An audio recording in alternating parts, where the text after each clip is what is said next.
Namaste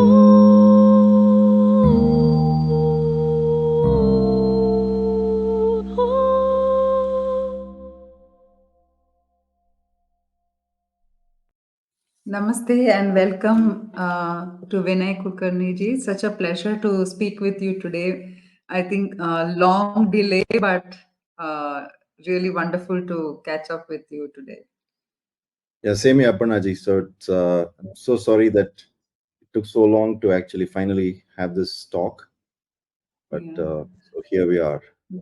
Yeah, When and the it's so time, strange that we stay less than maybe 3 kilometers apart, but we're doing yes, this through Zoom. That's the power of technology and the bane of Bangalore traffic. yes, yes. Yeah, but we But will we do catch what up we for can do with some it. tea or coffee. Yes. Thank you for sharing your story of your return from the US. And it's something that some people are doing on an experimental basis nowadays. Vinay. I think from the IT sector, they want to see their children growing up in India with some roots and exposure to Indian culture. So Yes. is there a like you said there's a disconnect between the an idea of India that non-Indians have and the real India which is exists today. So how does one try and reconcile the two and move forward as a parent? So um, your question was, how can parents bridge the disconnect? I think first thing is, you know, parents have themselves have to go through that journey of discovery. And um, recently I got introduced to Professor Kundan Singh, and spent quite some time talking. We have been talking and been sharing a lot of his work. And the important thing is to about decolonization. And just now I had coming from another meeting where we discussed the same thing. We don't know to what extent we are colonized, and it is so deep. And so Yeah. when I'm to bring someone up to speed in terms of who we are, what happened to us, and how did we end up here, and what are the drivers of our behavior. And when we're going through that, it feels like I was telling them, those recent cases where a bunch of miners were trapped in a very deep mine, several hundred feet deep, Yeah. and they do all kinds of things and bring experts to go deep and bring them out. It feels like that, because that is how deep the malaise is. And so even the parents of the kids who attended my workshops, when I talk to them, they're so far removed from the reality. So first is they have to come up to speed before they can they realize that, okay, what needs to happen, their kids. And my daughter goes to what is considered a traditional school, but from my angle it's hardly traditional. So if the what is considered the most traditional school is in this state, in this condition. Recently she was invited to, or basically given admission to another school, which is like an international school. And um, and I was sitting across the chair from the desk from the principal. Believe it or not, I thought I was in the British Raj, and my heart rate was going up because I was really feeling oppressed, because this person is telling me your daughter will not be allowed to wear the bindi to the school. And so I couldn't believe my ears. And so there is there's few um, reference materials, few books, few things that they can read to get up to speed and actually do a self analysis, understand where they are, get up to speed, and then they'll realize, okay, what we need to do with our children. Actually, now that you ask, just maybe a week ago, I was in another panel discussion on another platform. We were discussing exactly the same things. What can parents do? Or the question was, what was one thing in your childhood that could have changed the trajectory of your spiritual journey? So I said, one thing is, parents can definitely make it a point to take kids to the various temples around the city. I mean, if you're talking about Bangalore, we are really blessed with some amazing temples that are, some of them are 1,000 years old. There's a 900-year-old temple just a stone's throw away from my office. And it's still running. People go there and people don't know about it. So those creating experiences like that, taking them to Kashi, taking them to very important Tirtha Kshetras, and going through that experience of going to a Tirtha, not as a vacation, not as a picnic, but actually going through that. Also, I think spending time in a like a Udupi village watching Yakshagana can be a great experience. Or next thing I have planned is taking my daughter to a village called Mathur, where everybody speaks Sanskrit. These kind of uh, multi-dimensional experiences, where you're actually able to. It's not theoretical, and suddenly the brain works and says, hey, this is possible. You can actually speak in Sanskrit. There are real live human beings who are talking in it. It is possible. And even the auto fellow is talking in it. Even the pan fellow is talking in it. So if you just taken there, you don't have to give them a speech on Sanskrit, right? They themselves may be motivated to do that. So those are the kind of things. I mean, there's many things, but a few things would be to create those kind of experiences, and also chance interactions, or kind of interactions that look like chance, but you're exposing them to some really smart people from by chance, an accidental meeting with somebody who's studying in a gurukula. Right?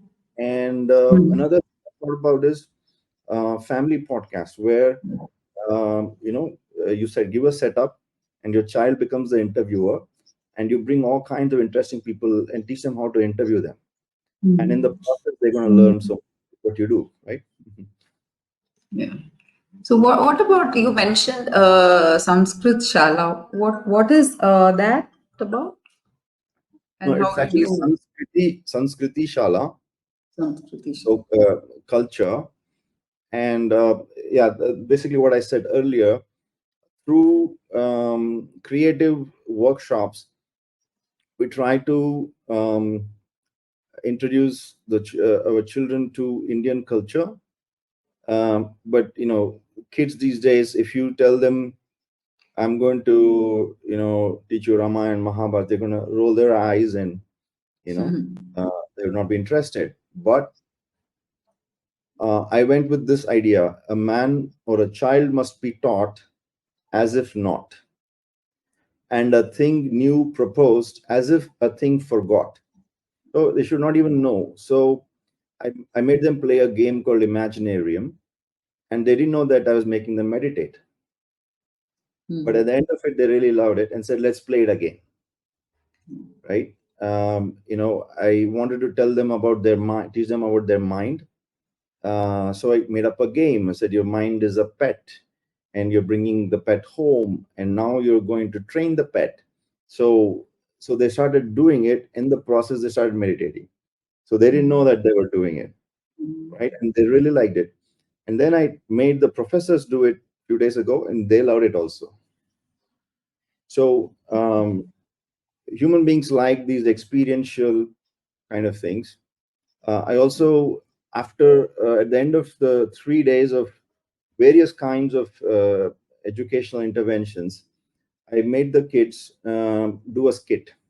So broke them up into groups, and I said, there is a village at the northeast corner of India.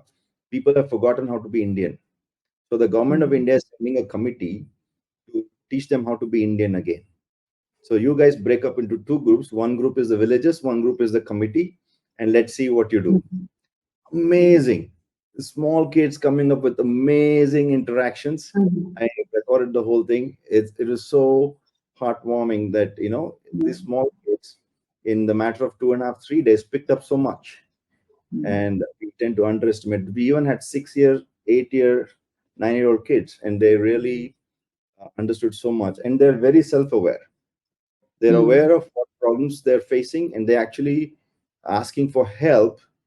And I also learned that there is nowhere else they can turn to. They are not able to communicate this to their parents.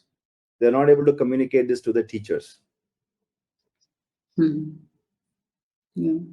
And they said, I really need help. And our Indian tradition, our Indian knowledge has solutions for it, but there's nobody offering it to them. In the school setting, it's not even considered important. It's just Mm. brushed aside. So these are the things we try to cover in Samskriti Shala. And next project workshop onwards, I'm engaging some child psychologists and so on, so that they actually get, um, because our IK, our Indian knowledge system is really concerned with the mind.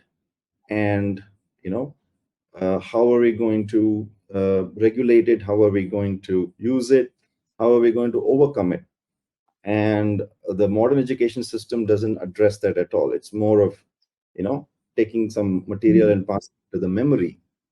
So what they're not getting in a school, and the people who will never consider going to a gurukula, there's a section of people who want this. They will not get it from their school, and their parents would never consider sending them to the gurukulas. Mm. So those people who would not be open to direct shastric education, they need a very interesting and innovative pedagogy through which they can Mm. access this. So that is what we are trying to do through this. It's not a physical Mm. place, so we can go and do it in any school. I've been invited to some various schools now. So we'll go and do this, Mm. of kids of any age, and including adults and parents. We've Mm. done experiments, and very encouraged by So, the who is your team? So who's the team? Is it you alone? Or? no, I have a bunch of experts in our ecosystem, and depending on the workshop or the theme, Mm. I'll pull together certain group of people that are relevant for that. So it's Mm. not the same thing every time. And even after the workshop theme has been decided and published and marketed, and the even after the actual workshop has started, right, still Mm. I allow some room for spontaneity, because I'm going to see who are the people in front of me. Otherwise, normal method is we have a curriculum and we're going to push through it. Yeah. First, we're going to see who are the people in front of us. Are they ready to receive this? If not, we can make modifications on the spot, because Mm. we're really interested that this should have an impact, not just we'll just go through the whole Yeah. curriculum as such. So that is how I've been doing it. But now I do plan to have some permanent people, have a more structured thing where we can have um, you know 4 to 5 different flavors, so that that would be required in order to scale up. At the same time, don't want to compromise on the spontaneity and the creativity element. Don't make it want to make it too structured. It's going to have some structure, and it's going to be a little bit spontaneous. That's how I want to keep it.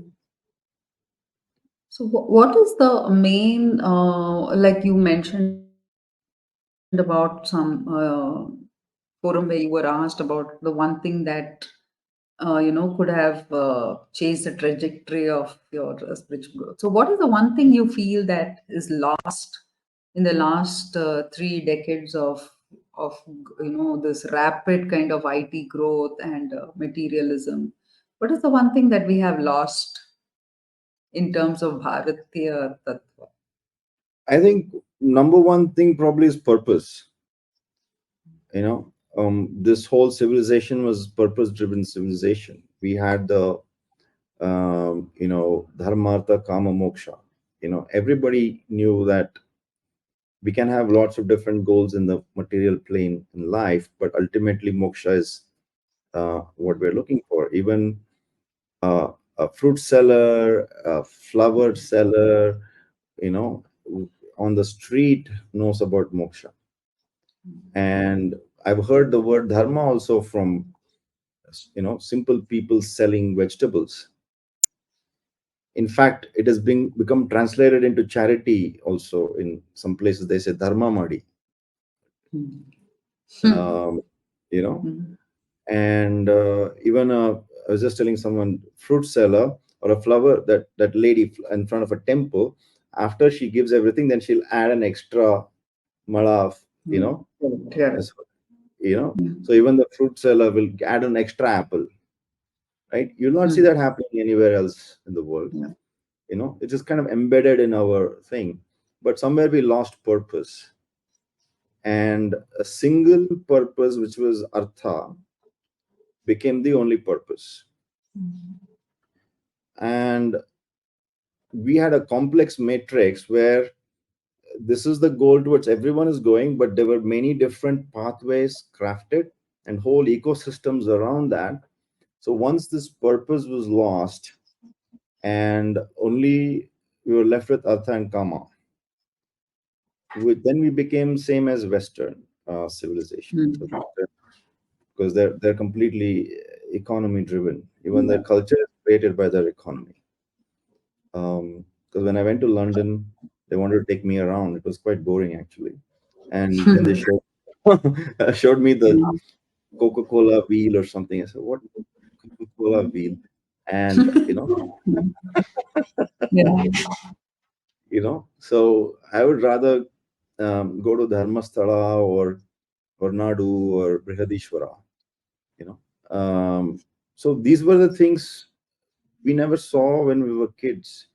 I mean, I think parents would have taken very, very early on, or even if they took it, it was just like a visit to the temple. Nobody explaining anything.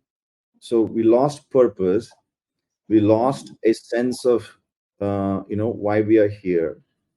Consequently, we lost sense of who we are, and Hmm. then there was no explanation. We lost the explanatory part of it, storytelling, and then there is a natural urge to learn. So when we became of age, when we wanted to read and learn, we went to libraries, and libraries were full of Western books. And our parents didn't even know what these books were, so they didn't even know to tell us not to read them, right? Hmm. Uh, Yeah. in those days when we were supposed to be reading, really great works from India, everybody is reading Sidney Sheldon and you know Hmm.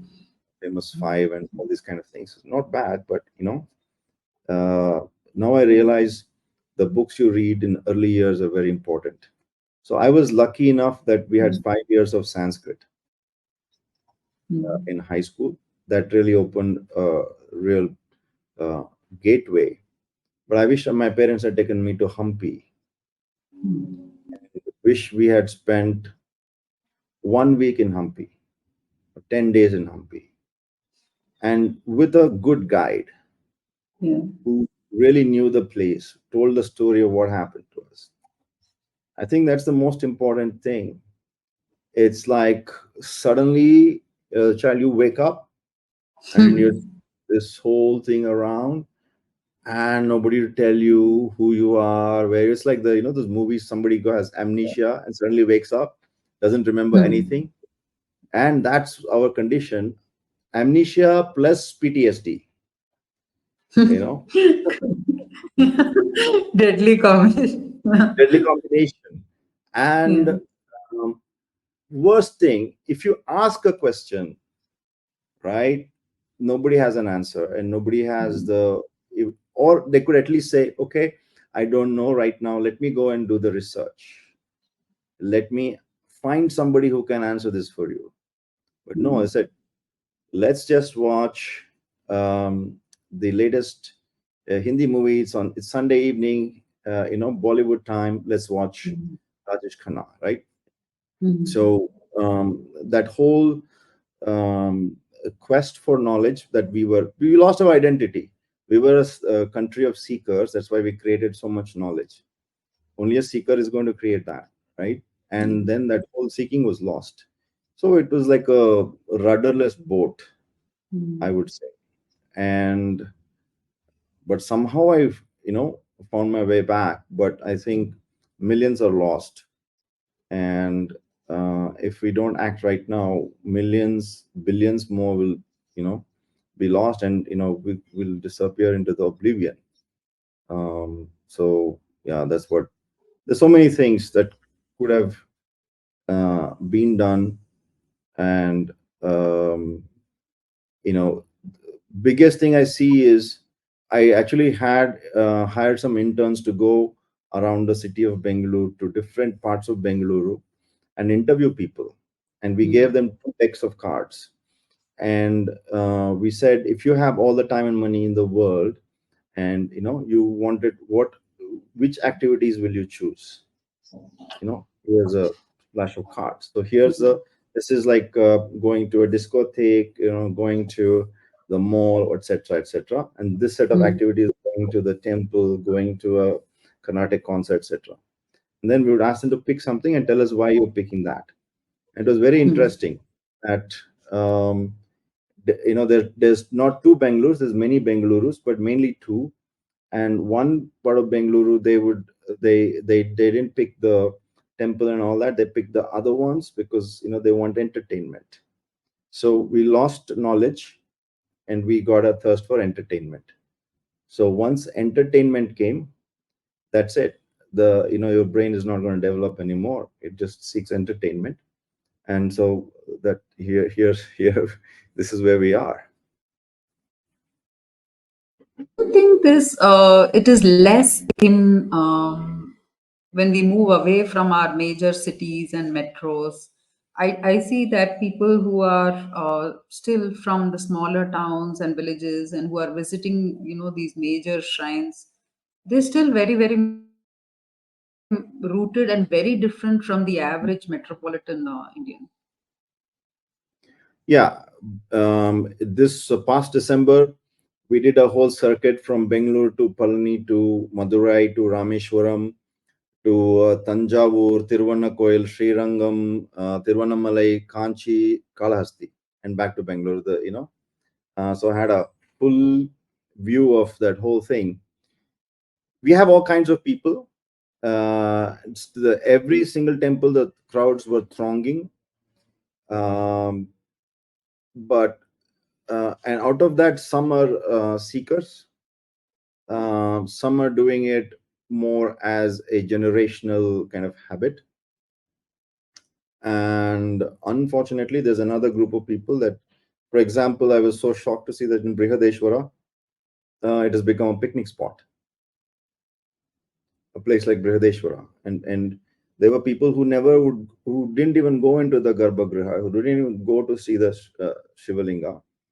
They just came with their family. They brought chips and cola and all that. They were just sitting in the lawn and having a picnic. So that is also there. But even on the village side, yeah, certain. I recently went to a village in Kilara, village called Kilara in Mandya. Amazing, amazing temples, and people have that kind of bhakti and everything.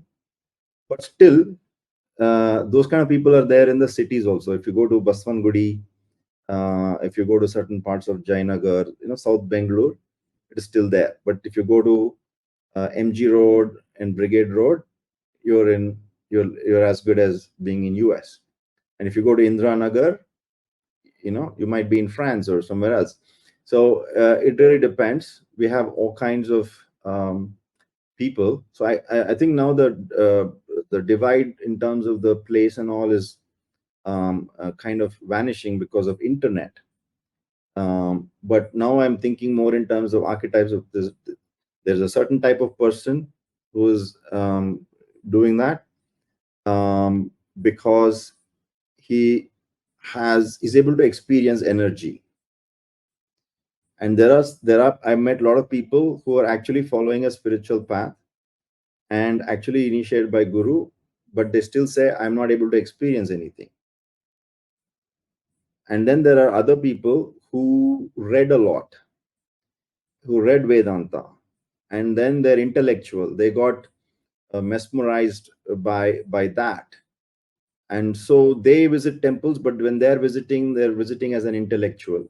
They're looking at the architecture, and they're going there to collect information about, I want to explain temples.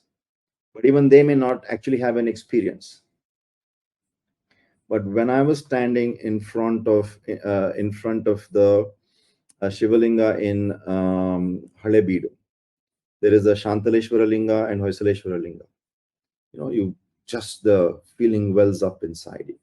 Recently, I was in Mumbai, we went to Elephanta Caves, and I was standing in front of 1,000-year-old Shivlinga, and the the energy just swells up. It's just like after 1,000 years, and there's no abhisheka being performed, nothing being performed, and the energy is still so strong. And I had the same feeling in front of Sundareshwara Linga in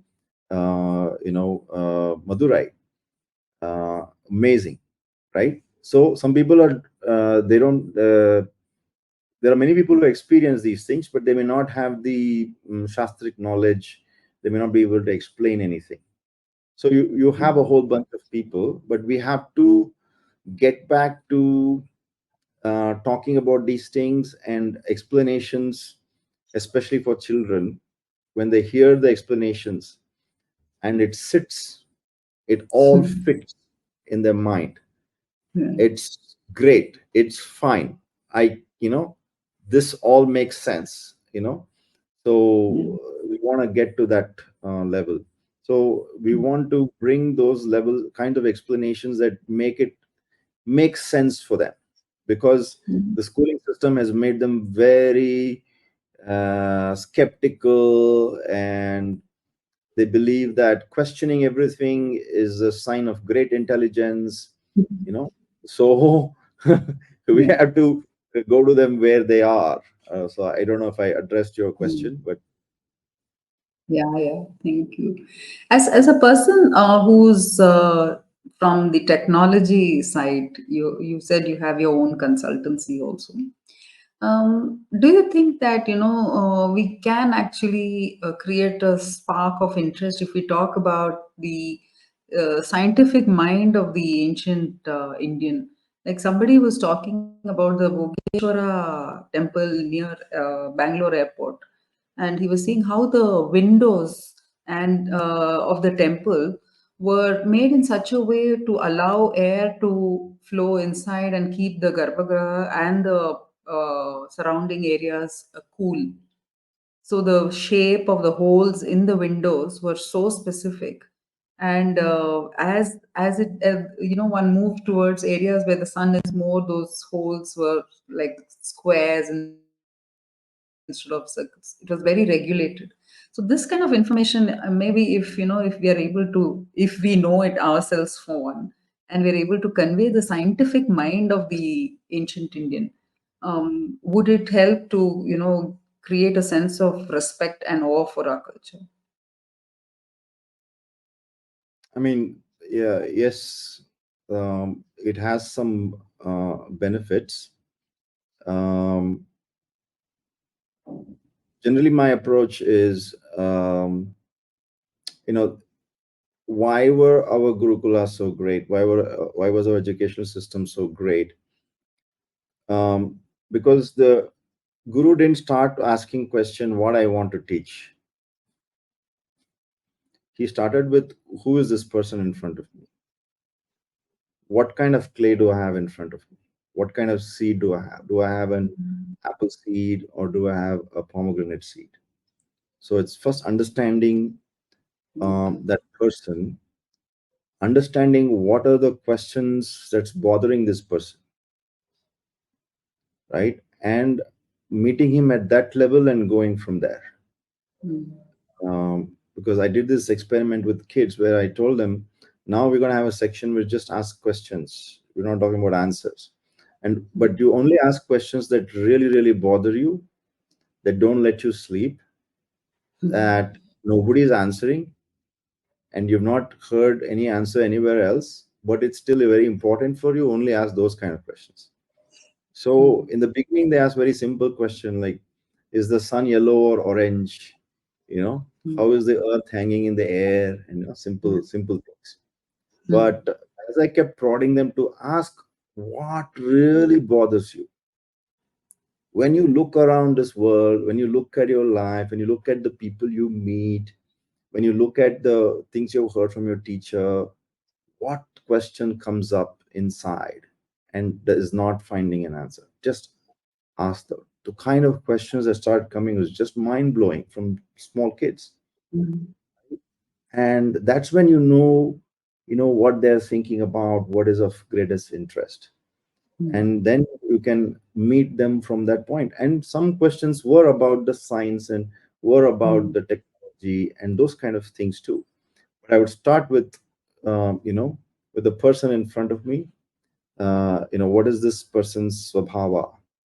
Mm.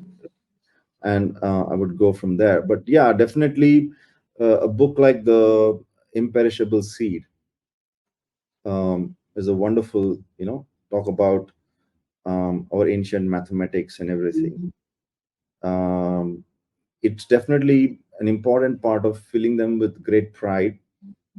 Also showing them um, all the great scientific discoveries or great scientific theories in the world, and they would have heard about all this in their school, and showing the Indian connection to all of this, Mm. showing how calculus came from India, probably from the Kerala school, from Madhava, right? Talking about Bhaskaracharya, the math textbook that he wrote, which lasted, which was the number one study textbook for 800 years. Talking about these kind of facts are definitely, because facts, emotion, and metaphor, when you're communicating, facts help to establish a certain level of credibility. Of course, Mm. they're going to ask, what is the proof? I've been asked by kids, what is the proof that Ramayana happened? What is the proof? So I even got a book for my daughter. It's Mahabharata rewritten with scientific evidence, something like that. Mm. Yeah. Right? It's a Mm. thing. But it's not the only thing. Once you get Mm. over this, then you have to help them understand, okay, our whole idea of history is different. Mm. What we mean by itihasa is different. So the conceptual level also is important, because once you give that, because now today yesterday my daughter came back from school and said, today we had a history class and this is what they were saying, but because you already taught me all these things, I know that those things were not correct. Mm. So I'm going to ignore that. Because I have to pass the exam, I'm going to write this, but I know this Yeah. is not correct. That's You know? wonderful. Yeah. So, but I think what, in my experience, giving them the experience of stuff. Because I got a Carnatic musician who was initiated by L. Subramaniam. She was teaching my daughter Mm. as one of the teachers for the Samskriti Shala, and I asked her to explain to the kids what is the difference between Western classical music and Indian classical music. So that is Mm. theory. I say something, it is theory. I said, make them experience it. Let them experience it. Mm. So once the experience happens, the debate stops. True. Uh, if the experience is not there, my opinion is as good as your opinion, Mm. and there'll be just continuous debate. And I think if we take them to the Bhoganandeshwara temple, and you have a very knowledgeable person who knows about the science and architecture of it, definitely say all these things, right? But then you have to ask them follow-up questions. How do you think they did this? Hmm. In this was built so many hundred years ago. How did they do it? Can you think of it? Those kind of Yeah. making them think a little bit. Take them to Brihadishwara and say, how did they get the Gopura up so high? Hmm. Think of 3 4 ways it could have happened.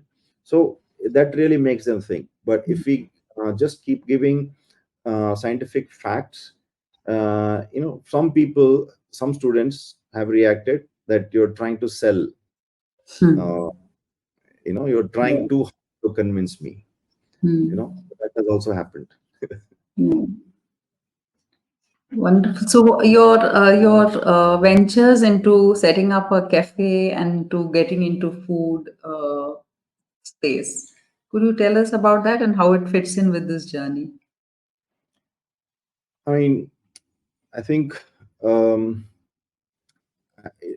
so for that we have to talk about 2008, when I was still living in US, and I felt I'd reached the end of um, you know, my intelligence to deal with the Hmm. world, and I needed divine help. I needed higher level guidance, and I kind of let out a cry. I need help. And then when I was coming to India that July, in my mind, I knew I was going to find my guru. And when I came to India, then one of my friends said, "Hey, there's a course." I said, "I've already done 2 masters. I've done too many courses. I'm not interested in any more courses." So I let it go at that. Then I went to Chennai to get my visa stamp. Turn on television, same person is talking. I said, "Okay, I think he's not going to leave me. Let me listen to Hmm. what he has to say." Hmm. Just watched the video for only 7 minutes. I said, "Okay, he's the one. Okay, Hmm. he's the one who can really help me. He knows what he's talking about." Yeah. And I was on I had a certain plan for my trip in India. I canceled everything. And there was a 10-day shivir happening in Lucknow. I had never been to Lucknow, and I just made a trip. I had to go to Hyderabad to visit my in-laws. So from Hyderabad, took a Rajdhani to Delhi, Delhi to Kanpur, Kanpur to Lucknow. I land up in Lucknow at 2 a.m. I don't know the place. I just go to a rickshaw. I said, "Take me to a hotel, take me to some random hotel." And then next morning, this is starting. And then, I go to the shivir, and he says, first thing, my guru has not given me permission to talk about anything that any experience that I cannot recreate in you. If I say this experience happened, I should be able to give you the same experience. Only then I'm allowed to talk about it. So now I'm going to tell you about something, and I'm going to make you experience it. So that's great. I said, I'm done with theory. And Hmm. Hmm. and so he started explaining, and I was in there were some 16,000 people with me, or 6,000 or 16,000, don't remember. And then the Shaktipat happened, and it was entire crowd was in deep meditation. And then when we woke up, it had already been several hours, and we felt we had only 10 minutes had passed. And so I experienced everything, and I said, "Okay, this is the end of the debate. All the debates I used to have with all the intellectuals, this is the end. I've experienced, and now this is the true thing." And then I was um, walking on the streets of Lucknow, and somewhere my friend had to stop. So he just asked me to wait, standing there holding a pole in the middle of Lucknow streets with bulls running around. I close my eyes and I'm in meditation. So these kind of amazing experience. So it's been a long journey since 2008.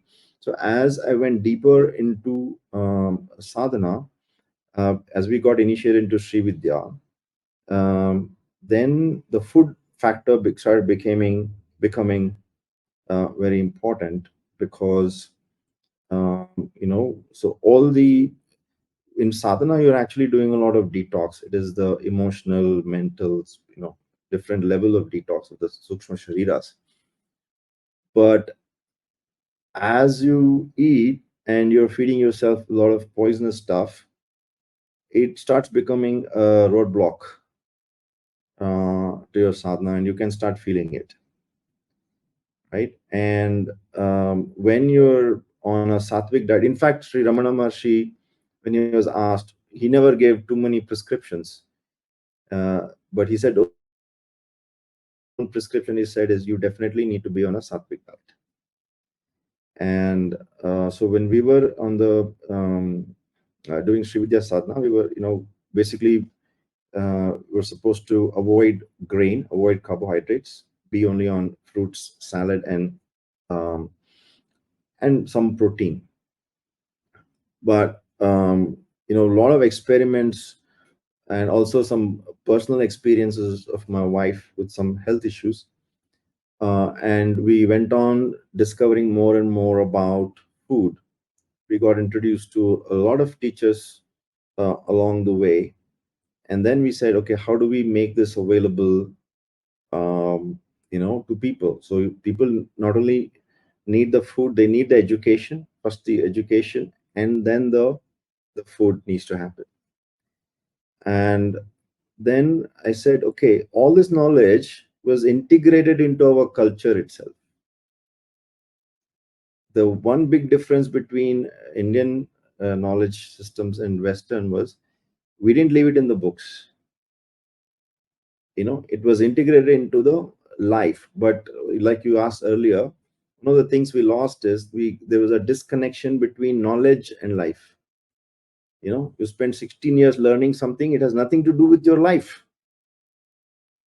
right? So how do we bring this back? So I thought, okay, we need to create a cafe. There's a cultural immersion happens, education happens. We may even give them 5% off if they're willing to watch a 10-minute educational video where they learn about culture, they learn about food as well. And one of the observations I made in 1998, I think pizza came to India. And trust me, I like pizza because living in US you get used to pizza. But actually it was like Italy conquered India without sending a single soldier, right? And somehow when a child is born these days, I don't know who sends the messenger, but even the smallest child knows pasta and pizza from the time they're born. It's a mystery. I don't know how it happens, but they don't like our food. We had to really struggle to make them eat our food.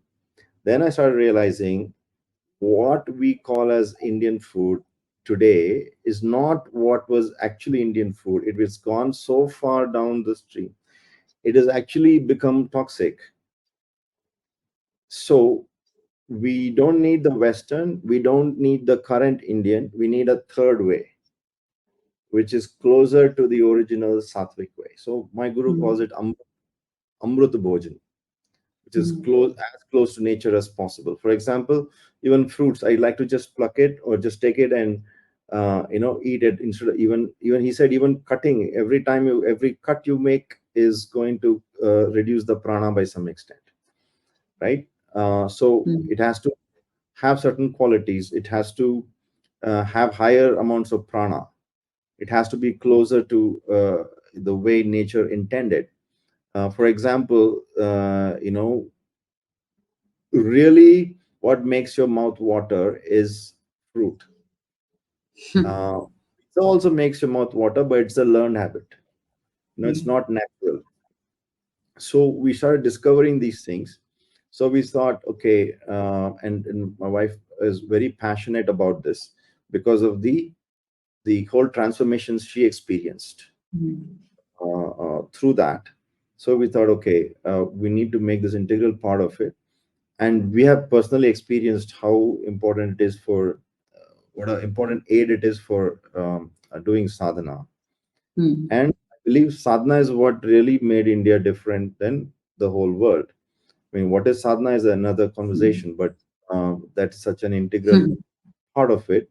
And so I'm looking for creating experiences. So I thought cafe is just an excuse, uh, just a name, but the intention is to really create a place that delivers impactful experiences that can make a person really think, you know, hey, this is something that I need to make it part of my life, and which I never thought about. So we're kind of thinking along those lines. So that is where this fits in. It's food is such an integral and intimate part of what we call culture. And when we blindly adopt Western eating habits, we think it's very innocent, and but it is such an important part of what we are, and even going back to getting decolonized. So, but I'm afraid the what it was is gone. It has undergone so many modifications that you know most places, even what is served as Punjabi food is not really Punjabi food. Yeah. It is Afghani food. So we need to kind of reinvent. So as far as culture is concerned, keeping using first principles, I am all for reinventing. I'm even all for inventing new festivals. Why not? If we have the fundamentals clear, why can't we create new festivals too? If Yeah. that's going to help our kids and people, engage with it, as long as we're keeping the fundamentals straight. So that's how I'm thinking about it. Yeah. Thank you so much for such a lovely, engaging conversation. We can always talk about your sadhana and Sri Vidya next time.